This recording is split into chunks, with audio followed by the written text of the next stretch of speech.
Well, good evening, everyone. We're going to go ahead and get started.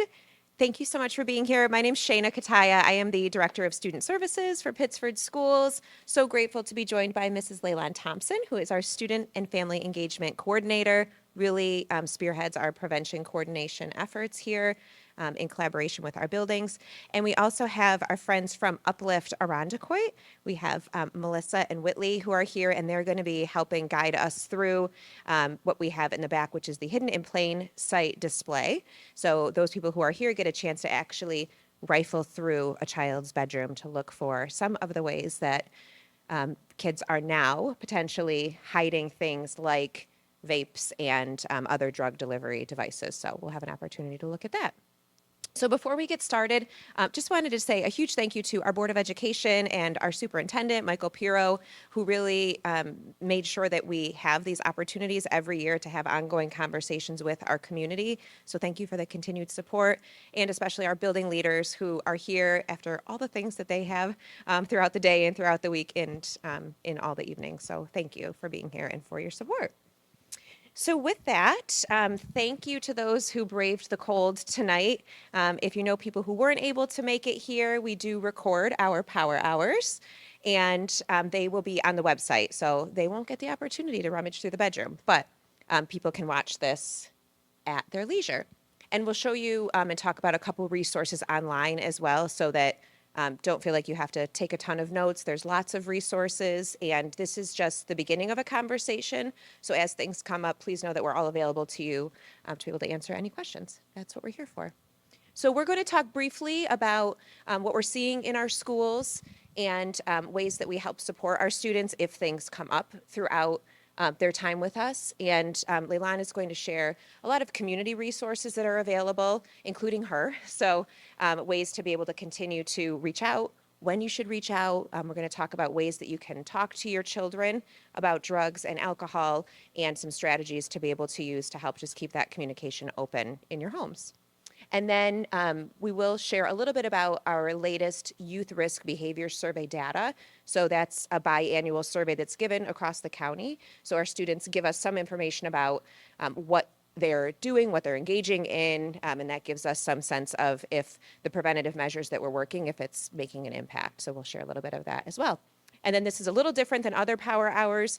We certainly can answer questions, but we want to give time also for our hidden in plain sight partners to be able to share with us their display as well. So I will get us started. So some of the things that we're seeing, we're actually seeing quite a decrease in, I would say it's pretty rare. I would ask our principals, just feel free to correct me if I'm wrong. It's really rare to see smoking, like cigarettes, things that maybe we saw more in our high schools. There's not the smoking of cigarettes in bathrooms and things like that. Vaping is really more prevalent, but it's still rare. So I wouldn't want people to think that we have a widespread problem, but it's harder to pin down because the smell is not as strong. And kids sometimes don't even understand what they're inhaling with the vaping.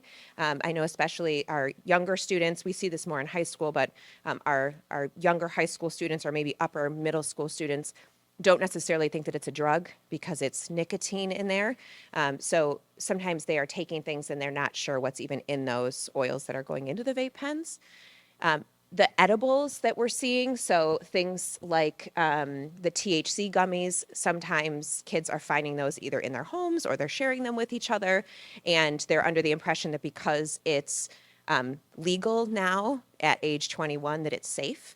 And so that's been a lot of the prevention measures in our health curriculum is letting kids know that just because something's legal, it doesn't mean that it's safe, and trying to give them a lot of information about how they can be safe and be really careful about what they're taking. And we'll talk about the health curriculum coming up here a little bit, but we could do a whole presentation just on the curriculum there as well.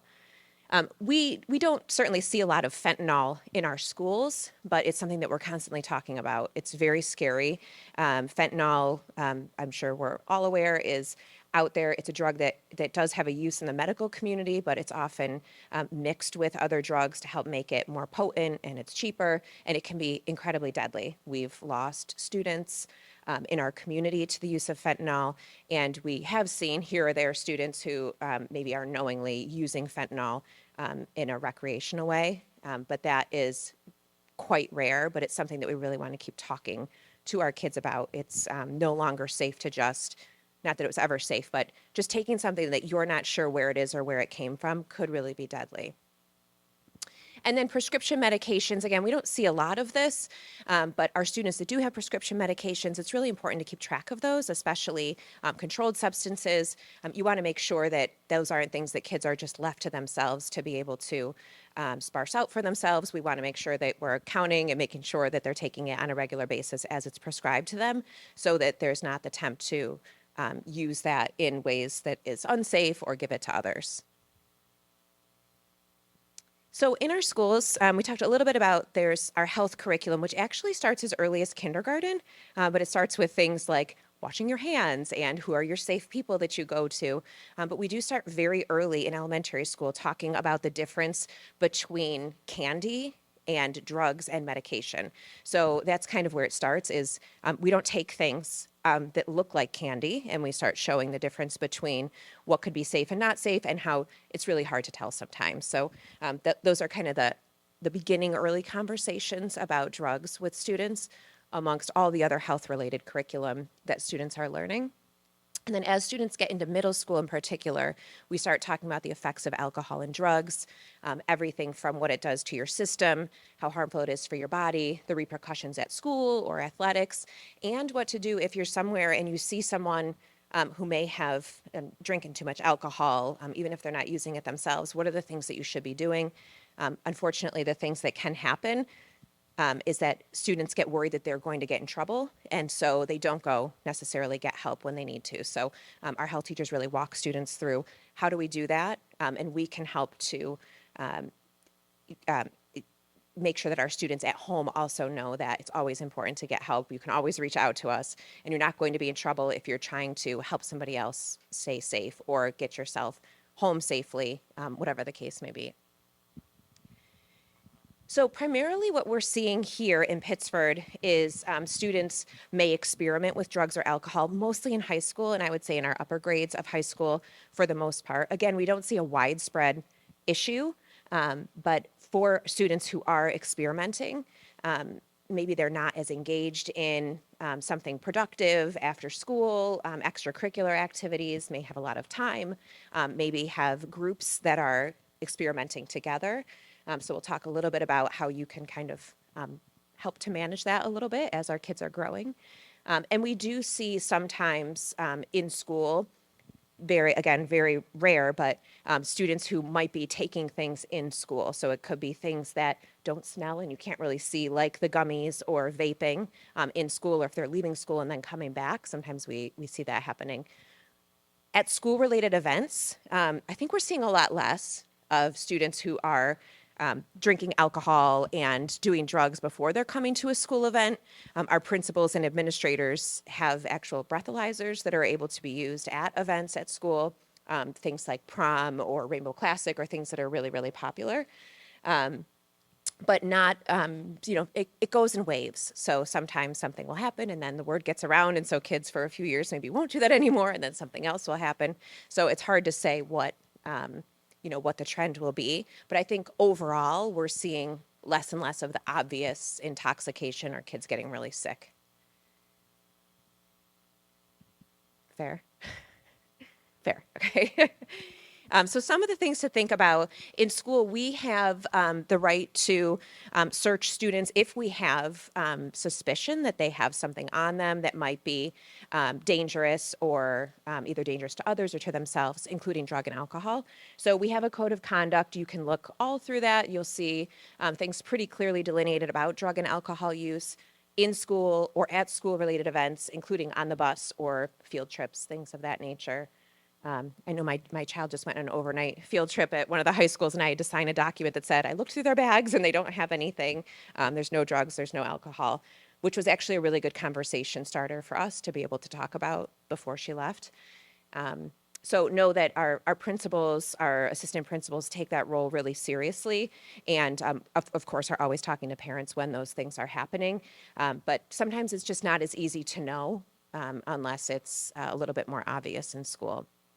If we do know that a student has drugs or alcohol, there are consequences. They include things like suspension from school, and more importantly, help for whatever's going on that's underlying. So we know that suspension in itself does not keep kids from doing drugs and alcohol, and it doesn't change their behavior, but it gives us an opportunity to be able to insert some support with people like Leilani, to be able to connect the family with some resources outside of school. And for some students, it does make a difference and kind of gives them that wake-up call that they need. So just a couple more slides here, and then I'm going to turn it over to Leilani, but jump in here. So some things parents can do. I think the important thing to know is that it's never too early or too often to talk to your kids about drug and alcohol use and about your expectations.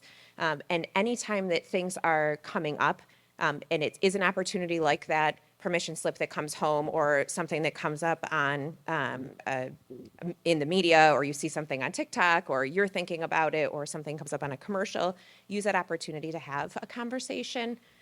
And let your kids know what your rules are at home and what your expectations are. And I think the more you have those rules and consequences and follow through, the more that they expect that when it comes to things like drug and alcohol. Being a role model, having just clear guidelines around when alcohol is used in the home, where it is, making sure that you know where the alcohol is in the house, if there's prescription medication and things like that in the house, that you're aware of where it is and that the kids know that you're aware and that it's in a safe place. And one of the biggest things I think is just knowing their friends and families of your kids' friends. So making sure, I know a lot of times now it's easy for kids to just text each other and make plans, but it's still okay for us to reach out to other parents and say, are you going to be home tonight when they're coming over? And I think other parents really appreciate that, because kids are always going to push us away and say, it doesn't matter, you don't have to talk to them, or you're embarrassing me. And that's part of our job, is to embarrass them and let them know that we know where you are. It's okay for them. And I think knowing that their devices that they have belong to you, so you have the right to track their location and all of those types of things, so that they know the expectations, that they can't turn that feature off, or there's going to be a consequence for that. That's a way that we can show them that we love and care about them and we want to keep them safe even when they're trying to push us away. I think one of the toughest things in celebrating their decision making is sometimes our kids are going to say things that take us aback a little bit. So we're in the car and they might say, so-and-so was saying this today, or I heard about this party that happened over the weekend and this happened, and you think, oh my gosh, I want to tell them that's a terrible thing and that's horrible and don't ever do that. But trying to be curious as much as we can to say, well, what do you think about that, right? And what if that happened to you, and what might you say? While also putting in your very clear expectations that we would never want you to do that, and I'd be really worried if you did that. But if something like that happened to you, you can always call us and we'll always help you. So just keeping that communication open.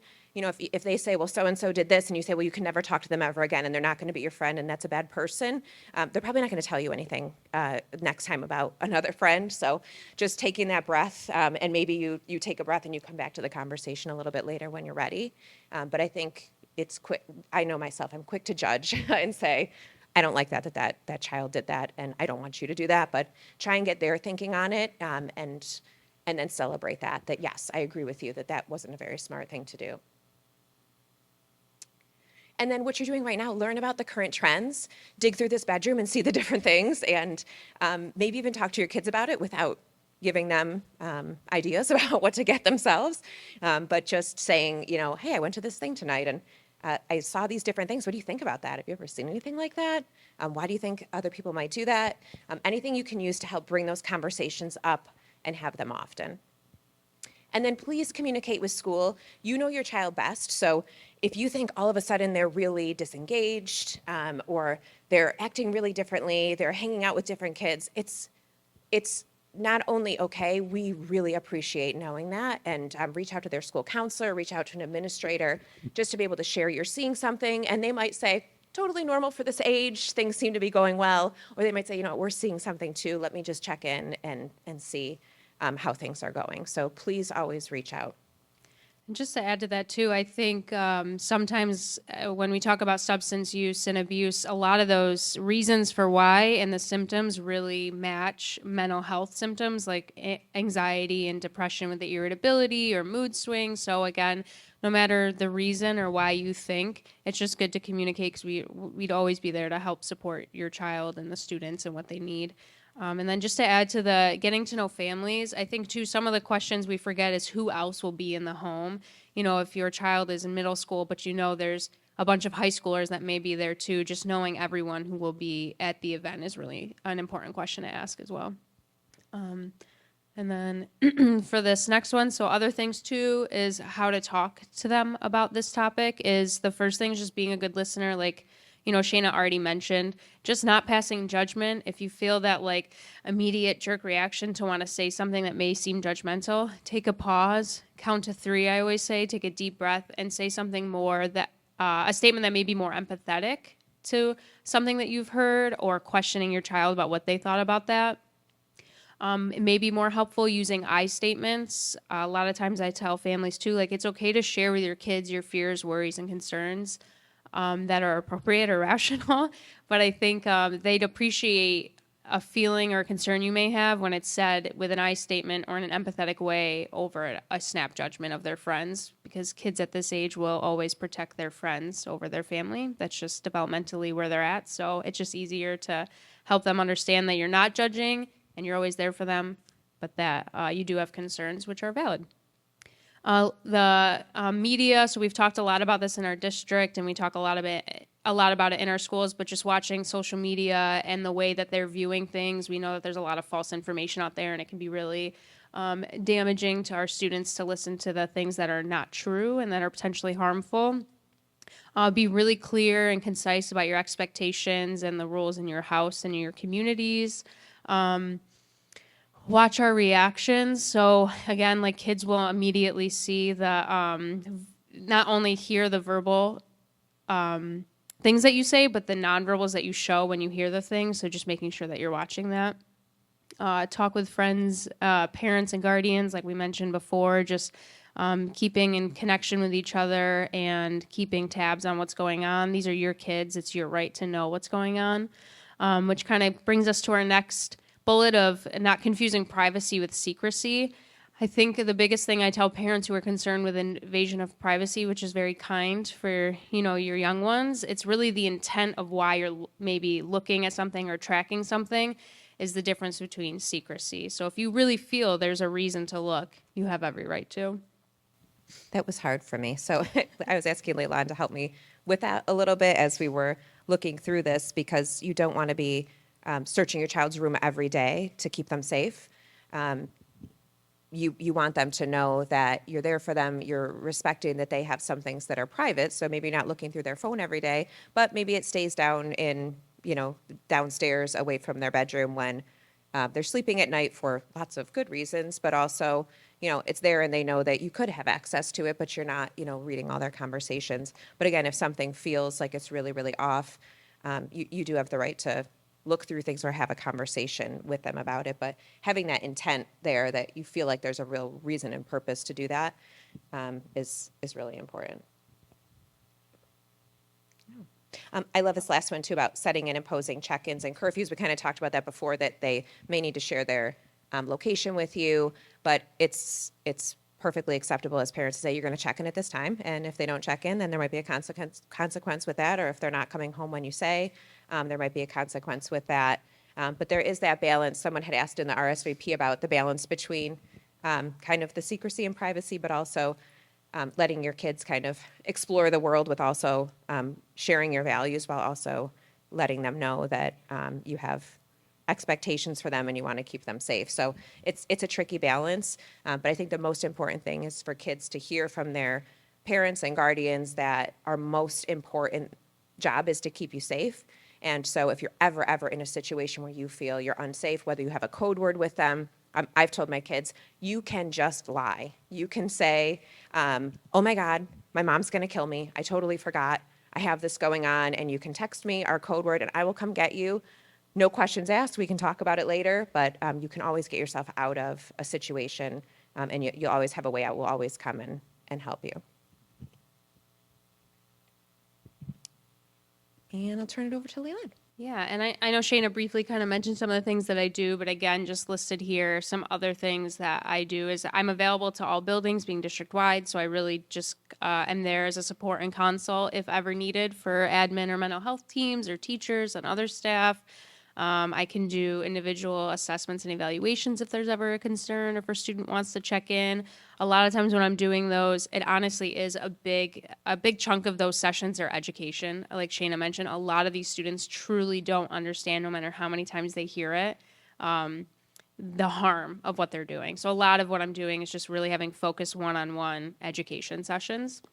If there's ever more risk involved, I'm able to offer other resources or referrals. I connect with families in the community, and I connect them with outside agencies and any referral sources on our website. We have a ton. All of the Monroe County substance use and abuse prevention organizations are on our website. We do the traffic safety demonstrations. So in the spring in the high schools, we have the demonstrations where kids can actively put on goggles that simulate being under the influence and doing little things like puzzles to show them what it's like, and it's really to help them be educated on distracted driving, which we'll look at some of the data about students engaging in distracted driving or getting in cars with people that may be under the influence or engage in substance use.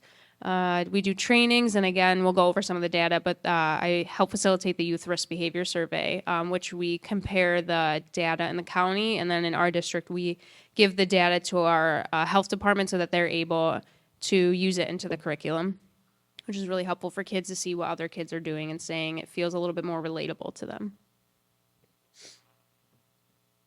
So yeah, our last survey was 2023. This is mainly high school, just because like Shayna said, we're really not seeing a lot of this in the middle schools. The numbers are very, very low. So just to look at some of these points, a good thing I want to point out is that overall since 2021, it went down, it decreased a lot of the concerning answers that we see up here. In the county, it did increase, but for our district, it had decreased since 2021, which is great.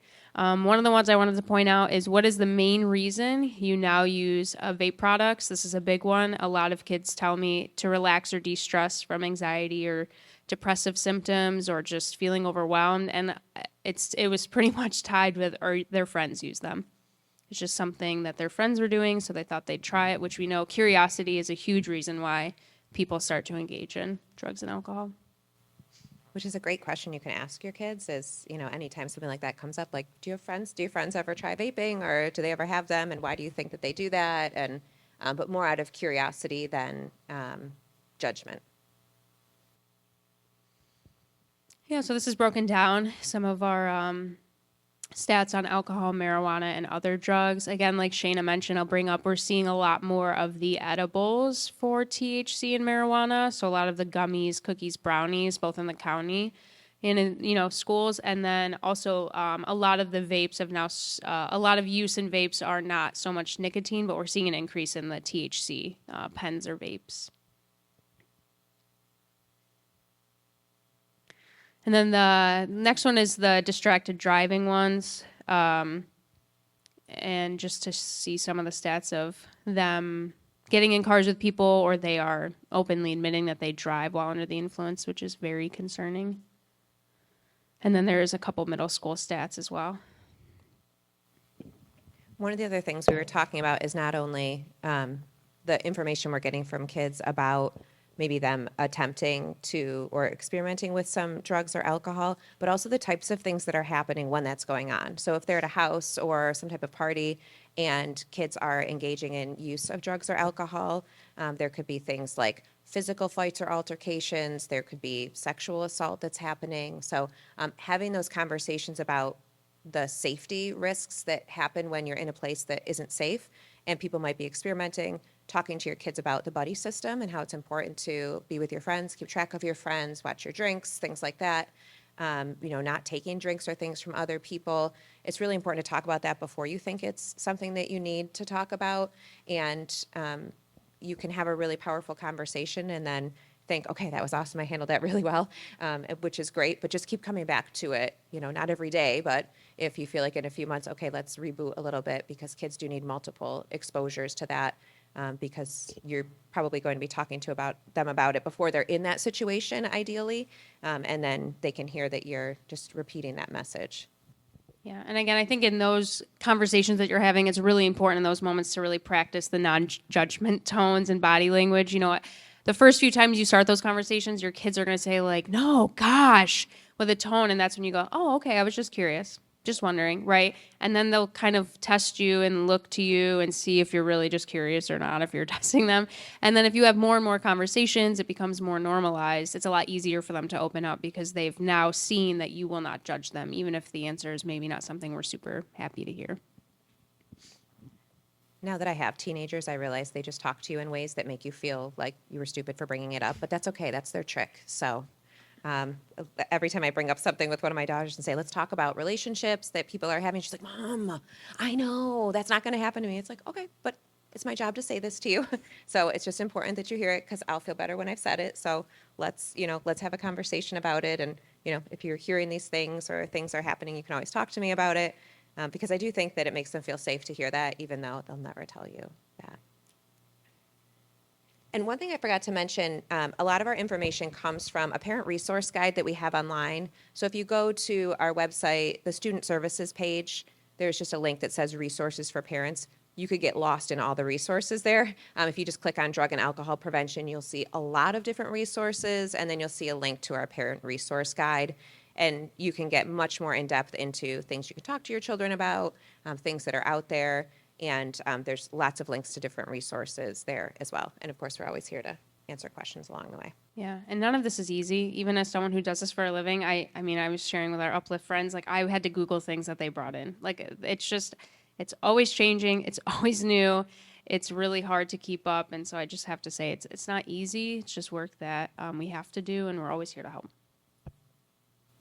And it's okay to make mistakes and say, "Ugh, I don't feel like we handled that very well. I don't think that conversation went well." And then just come back to it later and say, I didn't think that went that well. Let's talk about it again, or give it some time and try again, because it's always different when it's your own child. It's really easy to talk about in generalization. So,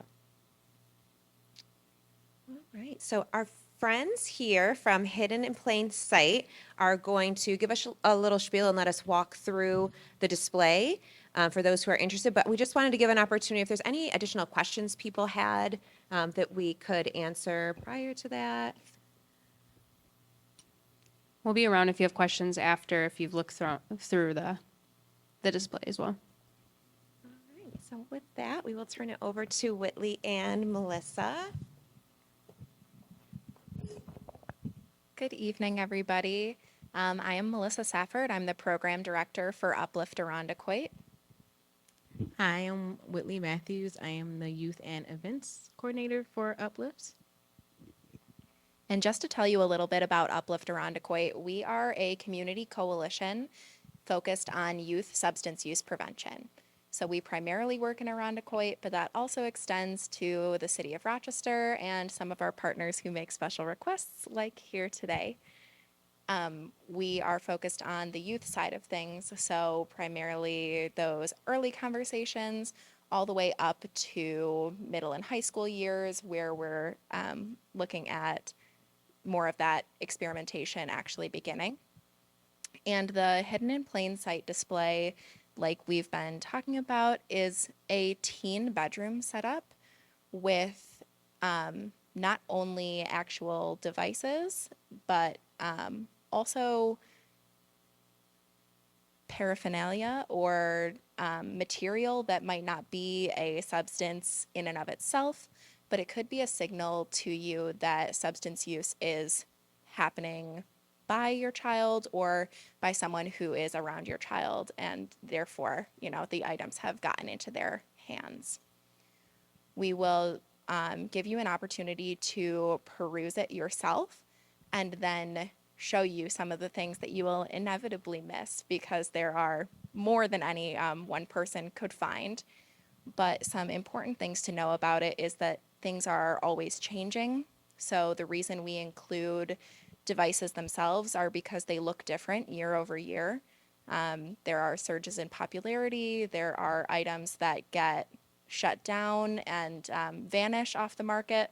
And just as soon as that, there are items that pop up and flood the market as well. In New York, as Shayna mentioned, we now have cannabis legalized for adult use. And when I say adult, I mean, I think I turned it off. Okay, great. But that also presents a unique concern for access within the home.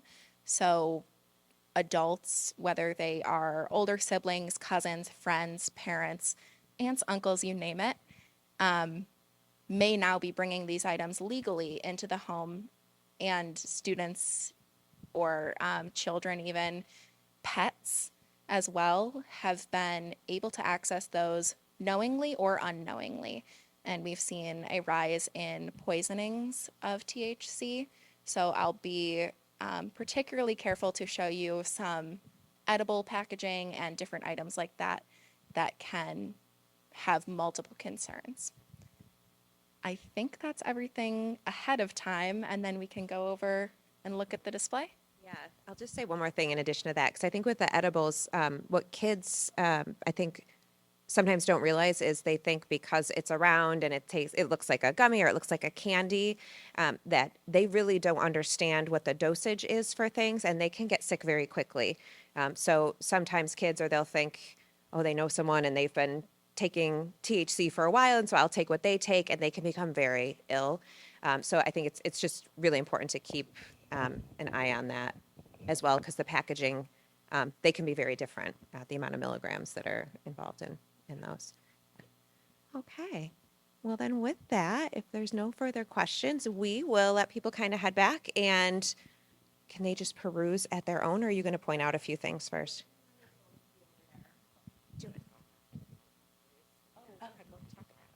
So there is a scavenger hunt in the back table if you want to participate in, just to make it a little bit more engaging and more challenging, to see if you guys can figure out what's what. So just to let you know, and then there's also some resource information back there too. So. Well, thank you so much. Thanks for being here, and thanks for our guests being here. And again, we're around, and we're going to come look through the bedroom as well and see what we can learn. And we're always here for any questions. Thank you so much.